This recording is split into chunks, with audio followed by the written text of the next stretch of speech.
உம்மிடத்தில் ஓடி வந்தேன் ஏசையா, உந்தன் நாமம் பலத்த துருகம் ஏசையா. உம்மிடத்தில் ஓடி வந்தேன் ஏசையா, உந்தன் நாமம் பலத்த துருகம் ஏசையா.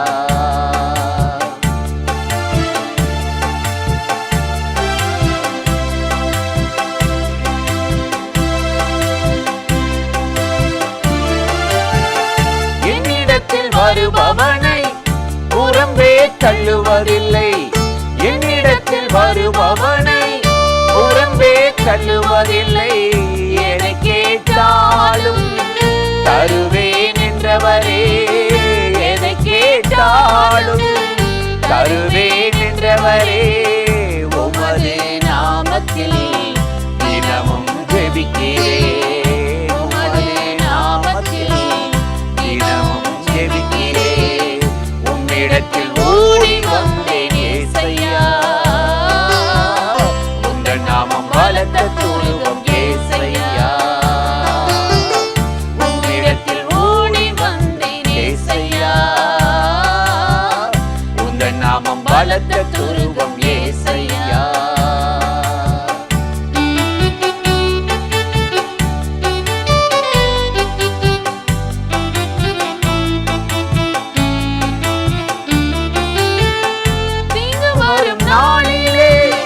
கூடார மறைவிலே, இங்கு வரும் நாளிலே கூடார மறைவிலே ஒளித்து பாதுகாப்பே என்று சொன்னவரே, ஒளித்து பாதுகாப்பே என்று சொன்னவரே. உந்தன் மறைவிலே அனுதினம் வந்திடுவே, உந்தன் மறைவிலே அனுதினம் வந்திடுவே. உம்மிடத்தில் ஓடி வந்தேன் ஏசையா, உந்தன் நாமம் பலத்த துருகம் ஏசையா. உம்மிடத்தில் ஓடி வந்தேன் ஏசையா, உந்தன் நாமம் பலத்த துருகம் ஏசையா.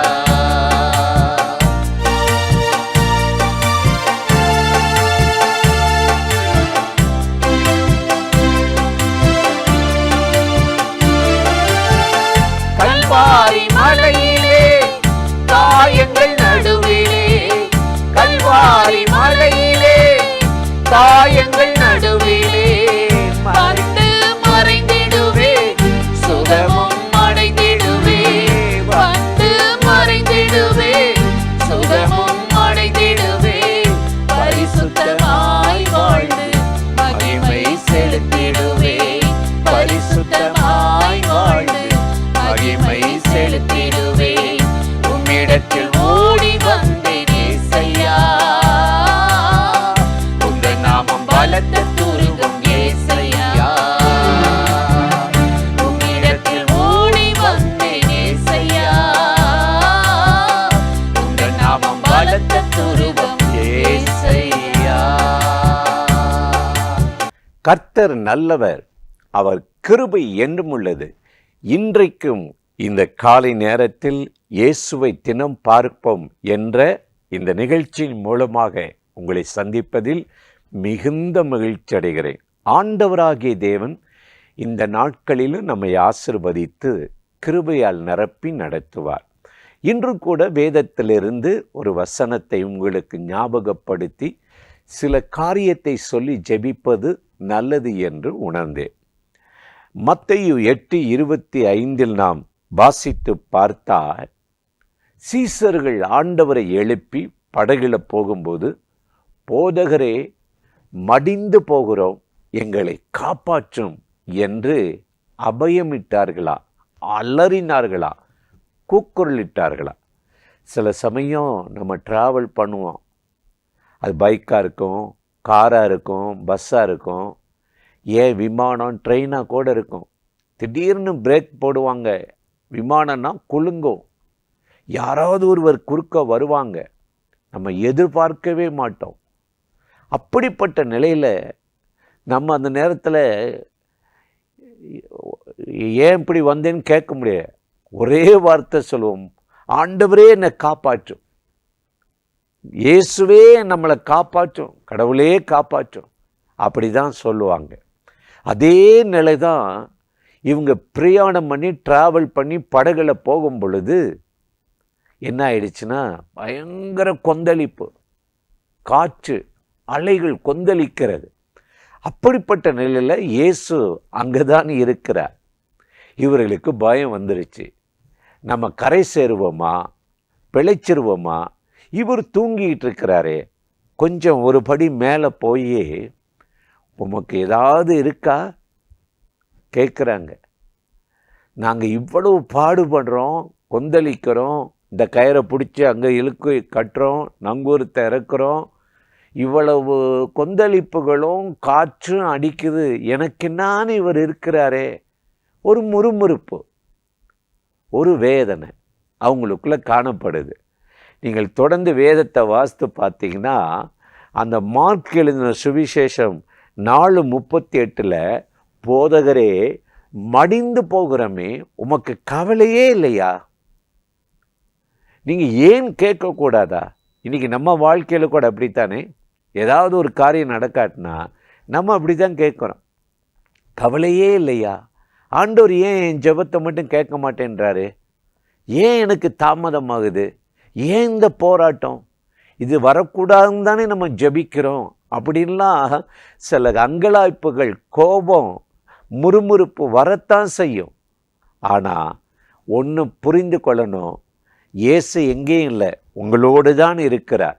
இந்த கொந்தளிப்பில், இந்த அலைகளிப்பில் நீங்கள் என்ன செய்கிறீங்க? அவரை நோக்கி பொறுமையாக ஜெபம் பண்ணி ஆண்டவரேன்னு சொல்கிறீங்களா, இல்லை நீங்களா ஒரு காரியத்தை முயற்சி பண்ணி பார்த்து இதை எப்படி ஆஃப் பண்ணலாம், இதை எப்படி சமாளிக்கலாம், இதை எப்படி நம்ம மேற்கொள்ளலான்ட்டு உங்கள் சுய புத்தியில் செயல்படுறீங்களான்னு பார்க்கறதுக்கு தான் அவர் அங்கே பின்னாடி அப்படியே உட்கார்ந்துக்கிட்டு இருக்கார். தூங்கலை, இப்போ கவனிக்கிறார், மனுஷனுடைய கிரியைகளை பார்க்கிறார். நான் இருக்கிறேன்னு சொல்கிறேன்ல, இங்கே தானே இருக்கிறேன். இவன் ஏன் ரியாக்ட் பண்ணுறான்? மனுஷன் ஏன் ரியாக்ட் பண்ணுறான்? அப்போ பொறுமையா இல்லையே. விசுவாசி அவன் என்றும் பதறுவதில்லை என்று வேதம் சொல்லுகிறதில்ல. அப்போ நீங்களா டென்ஷன் ஆகி பதட்டப்பட்டு இது நடக்கலை அது நடக்கலை, உமக்கு கவலை இல்லையான்னு சொல்லி நீங்கள் அங்கலாயிச்சிங்கன்னா என்ன அர்த்தம்? வேதத்தை நம்ம வாசித்து பார்த்தா அந்த வசனம் சொல்லுகிறது, என்ன சொல்லுகிறது தெரியுமா?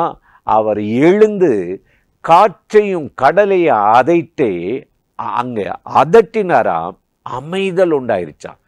இன்னைக்கு உங்களுக்கு விரோதமாக மடிய வைக்கிற காரியங்கள், சூழ்நிலைகள், போராட்டங்கள், பிரச்சனைகள், அது பணமாக இருக்கலாம், அல்லது ஒரு வேலையாக இருக்கலாம், தொழிலாக இருக்கலாம், குடும்பத்தில் ஒரு காரியமாக இருக்கலாம். பிள்ளைகள் தனக்கென்று ஒரு முடிவெடுத்து அவர்கள் வாழ்க்கை அமைத்து கொள்ளுகிற காரியத்தில் நீங்கள் தலையிடாதீங்க, எனக்கு தெரியும் எனக்கு தெரியும் என்று சொல்லி உங்களை மனமடிவாக்கி கொண்டிருக்கலாம். இன்றைக்கு இந்த காலை நேரத்தில் இந்த நிகழ்ச்சியில் இணைந்து இந்த வார்த்தைகளை கேட்டுக்கொண்டிருக்கிற என் அன்பு சகோதர சகோதரிகளே, எந்த காரியத்தில் மனமடிவாயிட்டீங்க, எதில் மடிந்து கொண்டிருக்கிறீங்க, யாரால நொறுக்கப்படுகிறீங்க, யாரால நீங்கள் செத்து மடிந்து கொண்டிருக்கிறேன், அந்த காரியத்தில் உங்களை தூக்கிவிட ஒரு தேவன் இருக்கிறார், காப்பாற்றுகிற ஒரு தேவன் இருக்கிறார். அப்போஸ்தலனாகிய பவுல் 2 கொரிந்தியர் 4:9 அவர் சொல்லுகிறார், துன்பப்படுத்தப்பட்டும் கைவிடப்படுவதில்லை, கீழே தள்ளப்பட்டும் நாங்கள் மடிந்து போவதில்லை. கீழே தள்ளிட்டாங்களா? உங்கள் தலையில் ஏறி மிதிக்க பார்க்குறாங்களா? அவ்வளவுதான், சாகட்டும், மடிஞ்சிருவான், இருக்கிற இடம் தெரியாமல் ஊரை விட்டு ஓடிடுவான்னு நினைக்கிறாங்களா? நீங்கள் மடிந்து போவதில்லை. மடிந்து போகாமல் உங்களை காப்பாற்றுகிற தேவன் இன்றைக்கு ஜீவனோடு இருக்கிறார், உயிரோடு இருக்கிறார். இந்த நாளிலும் அவர் உங்களை ஆசீர்வதித்து எல்லா தீமைக்கும் விலக்கி மடிந்து போகாதபடி ஒரு ஜெயத்தை தந்து பாதுகாப்பை தந்து இந்த நாளில் ஆண்டவராகிய தேவன் அற்புதமாக உங்களை ஆசீர்வதித்து நடத்துவார். அந்த தேவாதி தேவனை நோக்கி நாம் இப்பொழுது ஜெபிக்கலாமா? ஜெபிப்போம். அன்பும் இரக்கமும் கிருபையும் நிறைந்த நல்ல ஆண்டவரே, இந்த ஆசீர்வதிக்கப்பட்ட நாளுக்காக, நேரத்துக்காக, கிருபைக்காக, இரக்கங்களுக்காக உமக்கு நன்றி. இப்பொழுது யாரெல்லாம் இந்த நிகழ்ச்சியில் இணைந்து இந்த வார்த்தைகளை கேட்டுக்கொண்டிருக்கிறார்களோ அத்தனை பேர் மேலும் கர்த்தருடைய வல்லமை, மகிமை, கிருபை இறங்குவதாக. இந்த நிகழ்ச்சியில் இணைந்திருக்கிற அத்தனை பேரையும் கர்த்தர் ஆசீர்வதித்து உம்முடைய பிள்ளைகள் மடிந்து போகாதபடி ஆண்டவரை எழுந்து நிற்கவும் பலனடையும் உதவி செய்யும். சோர்வுகளை மாற்றும், புதிய வழிகளை திறந்து நடத்தும். இயேசுவின் நாமத்தில் வேண்டுகிறோம் நல்ல பிதாவே, ஆமேன், ஆமேன். ஆண்டவர் இந்த ஜெபத்தை கேட்டிருக்கிறார். கட்டாயம் உங்களை ஆசீர்வதித்து நடத்துவார். ஆமேன்.